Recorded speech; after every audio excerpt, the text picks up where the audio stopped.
You know what's just as good as getting mail? It's sending mail. Sending somebody something makes you remember, hi, I was thinking of you today, or hi, I need to talk to you. And it makes them feel so remembered, and they're very happy to get it. This week's activity that I have for you at the library is actually a greeting card that you can send to somebody.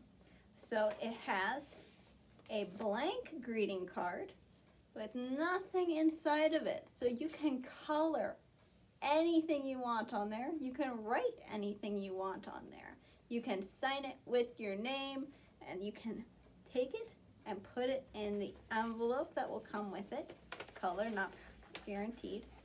And you can put a stamp on it. And that way the mail carrier can take it and send it where it needs to go. It needs to have a stamp. And you should probably get your parents' help to put the stamp on, to write addresses on. And you can send this to your friends, to your family, to your grandma, to your neighbor, to your dog. That would be really silly, sending mail to a dog. But hey, it's probably happened. So, parents, talk about writing with your kids. Encourage them to draw and write.